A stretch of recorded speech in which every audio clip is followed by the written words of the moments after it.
Imam Hasan Al-Basri tengah berjalan di pasar kota Basrah. Datang seseorang lalu bertanya kepada beliau, "Ya Aba Ishaq," wahai Abu Ishaq, panggilan buat Imam Hasan Al-Basri. Katanya dalam Quran itu, "Ud'uni astajib lakum." Berdoalah kepadaku, aku akan jawab doamu. Mintalah kepadaku, aku akan penuhi permintaanmu. Begitu janji Allah dalam Quran. Lah kami ini, kata si orang tadi, sudah lama berdoa kepada Allah. Sudah banyak kali kami memohon kepadanya. Wah, kok sampai sekarang doa kami nggak dijawab-jawab, nggak pernah dikabulkan. Ini bagaimana? Katanya berdoa, aku kabulkan. Sudah lama kami berdoa, kenapa nggak pernah dikabul-kabulkan? Apa doa kami salah pasang? Apa Tuhan pas kebetulan nggak dengar? Atau bagaimana ini? Imam Hasan Al-Basri senyum lalu menjawab, "Ya ahlal Basrah, hai penduduk Basrah, hatimu mati. Dari hati yang mati, bagaimana mungkin doa akan terjawab? Tidak ada getaran yang menyebabkan channel kepada Allah itu nyambung. Tidak ada. Dari hati yang mati, doa tidak mengeluarkan getaran untuk sampai kepada aras. Hatimu mati, maka doamu tidak dikabulkan." Kita renungkanlah jawaban ini. Sederhana, doa tidak didengar Tuhan, permohonan tidak dikabulkan olehnya. Tapi kalau kita mau menukik kepada renungan yang lebih jauh, kemalangan apa yang lebih besar selain daripada kalau Allah sudah berpaling kepada kita dalam hidup ini? Permohonan tidak didengar, doa tidak dikabulkan, Allah sudah masa bodoh dengan kita. Kemana lagi langit tempat kita bernaung? Kemana lagi bumi tempat kita berpijak? Kalau Allah sudah berpaling dalam hidup ini kepada kita, itulah kemalangan yang paling besar dalam hidup ini. Sementara kita berleha-leha, menurut kita kemalangan itu kehilangan jabatan, kemalangan itu kehilangan harta benda, kemalangan itu adalah kehilangan orang yang kita sayangi. Allah berpaling dalam hidup kita, tidak pernah kita melakukan evaluasi.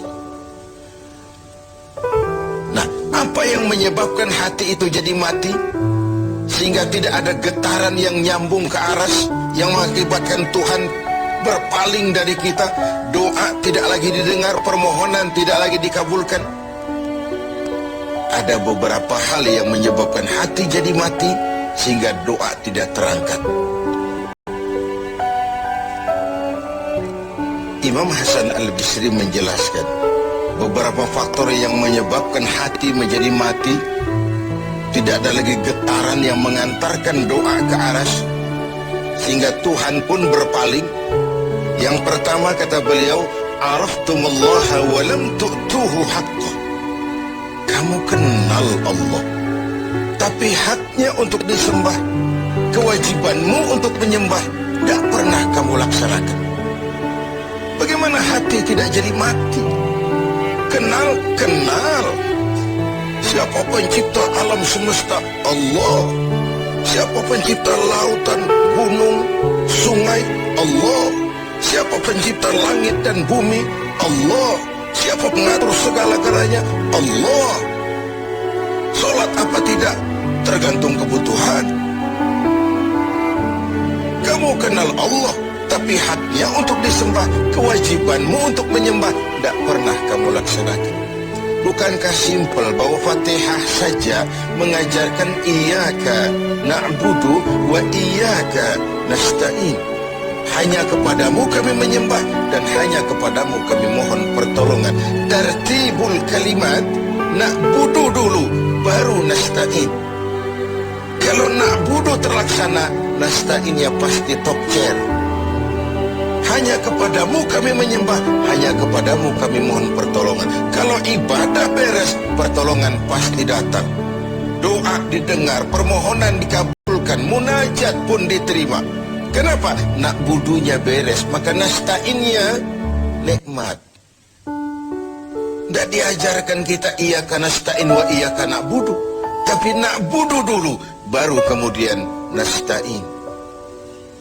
Kalau hati tidak mau mati, janganlah pengenalan kita kepada Allah tidak diiringi dengan pendekatan kita kepadanya. Bagaimana cara mendekat kepada Allah? Logika saja. Mau dekat dengan presiden, ikuti peraturan yang dibuat oleh protokolernya presiden. Mau dekat dengan gubernur, ikuti peraturan yang disusun oleh protokolnya gubernur. Tidak bisa mau dekat dengan gubernur bikin peraturan sendiri. Mau dekat dengan Allah bikin metode sendiri. Dengan jalan ngelamun, duduk madep ngidul, bengong 4-5 jam, lalu mau dekat dengan Allah. Mau dekat dengan Allah, ikuti cara yang sudah diatur oleh Allah melalui utusan-utusannya, bukan dengan cara membuat sesuatu sendiri. Ini yang pertama. Lalu yang kedua, yang menyebabkan hati jadi mati, qara'tumul Qur'an walam ta'malu bih. Kamu baca Al-Quran, kamu dengungkan Al-Quran, kamu sanjung Al-Quran, walam ta'malu bih, tapi isinya, ajarannya tidak pernah kamu laksanakan. Isinya, ajarannya sering malah diinjak-injak. Bukankah kita hidup di satu zaman di mana tuntunan sudah menjadi tontonan, dan tontonan sering dianggap sebagai tuntunan? Bukankah kita hidup di satu masa di mana orang yang jujur dikhianati dan pengkhianat malah diberikan amanah? Bukankah zaman ini sudah terjadi pergeseran nilai yang sedemikian rupa? Kita baca Al-Quran, kita musabakohkan pula bacaannya, tapi isinya, ajarannya tidak pernah kita laksanakan. Bahkan nyaris sering kita injak-injak.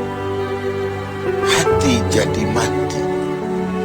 Sama dengan kalau kita dikirimi surat oleh seseorang yang sangat kita kagumi. Kita baca surat itu siang malam. Kita ceritakan kepada orang, saya dikirimi surat oleh orang yang sangat saya kagumi. Tapi perintah yang ada dalam surat itu tidak pernah kita laksanakan. Saya percaya betul yang kirim surat mesti marah. Kau baca itu penting supaya kau ngerti apa isinya, tapi setelah kau ngerti mau ya laksanakan. Begitu Al-Quran diturunkan kepada kita, kamu baca Al-Quran tapi isinya tidak pernah kamu amalkan. Bagaimana hati tidak akan menjadi mati karenanya? Pemirsa TV7 yang berbahagia, yang ketiga penyebab hati itu menjadi mati, akaltum ni'mata rabbikum walam tashkurulah. Kamu makan nikmat Tuhanmu, tidak pernah kamu bersyukur kepadanya. Ikan Tuhan di laut itu tiap hari diciduki, tapi Tuhannya diabaikan. Tidak pernah sesaat pun dalam hidup ini nikmat Allah pernah berhenti. Sejak kita bangun tidur sampai kita tidur kembali, bahkan tidur itu sendiri. Dari sekian nikmat yang kita tidak akan pernah sanggup menghitungnya, Tuhan cuma minta syukuri nikmat itu. Kalau kau syukuri, aku tambah. Kalau kau ingkar, azabku itu pedih. Tiap hari kau makan nikmat Tuhanmu, akaltum ni'mata rabbikum. Kau makan nikmat dari Tuhanmu, walam tashkurulah, tapi kepadanya kamu tidak pernah bersyukur. Baik syukur dalam bentuk ucapan, lebih-lebih syukur dalam bentuk perbuatan. Karena kalau syukur ucapan semua bisa. Alhamdulillah, terima kasih Tuhan, puji syukur, terima kasih Tuhan. Tapi perbuatannya sering tidak sinkron dengan ucapannya. Kalau saya diberikan harta oleh Allah, mulut saya tidak pernah berhenti. Alhamdulillah Tuhan, terima kasih dikasih harta. Tapi pelitnya 17 setan. Rasanya orang itu baru syukur perbuatan, baru syukur ucapan, belum syukur perbuatan. Karena syukur perbuatan artinya mempergunakan suatu nikmat sesuai dengan kehendak yang memberikan nikmat itu. Allah memberikan harta kepada saya, apa yang Allah kehendaki dengan menggunakan harta itu? Bagaimana kehendak Allah tentang penggunaan harta itu? Allah memberikan jabatan kepada saya, apa yang Allah kehendaki dengan memberikan jabatan ini kepada saya? Mempergunakan suatu nikmat sesuai dengan kehendak yang memberinya. Itulah syukur yang sebenarnya. Ini yang keempat. Yang kelima, penyebab hati itu jadi mati. Qultum annal mauta haqqun wa lam tasta'iddu lah. Kamu yakin, kamu percaya, kamu tahu betul hidup akan berakhir dengan kematian. Namun kau tidak pernah mempersiapkan diri untuk itu. Baik menghadapi kematian maupun menghadapi yang lebih penting sesudah kematian. Karena mati pada dasarnya sebuah peralihan dari sebuah tahap kehidupan kepada tahap kehidupan yang berikutnya, bukan akhir. Bahkan saya lebih cenderung mengatakan mati adalah istilah yang digunakan bagi orang yang sedang hidup. Sipulan mati itu kan kata yang hidup, yang mengalami sedang pindah ke alam lain. Jadi tidak ada alasan hidup sulit bener, mending mati habis urusan. Tidak selesai sampai di situ, tidak selesai urusannya.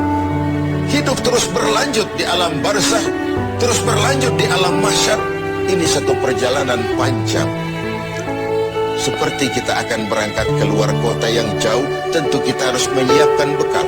Semakin jauh perjalanan, semakin banyak bekal yang kita bawa.